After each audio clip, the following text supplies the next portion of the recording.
Alam mo kung ano yung maganda kapag nasa probinsya ka? Yung parang sobrang layo mo sa problema.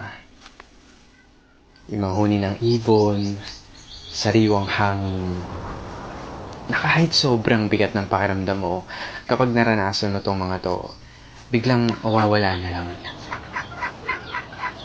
Yung magandang tanawin, tapos yung palaya na ginawa niyong palaruan ng mga kaibigan mo. Sarap talagang mamuhay sa probinsya, no?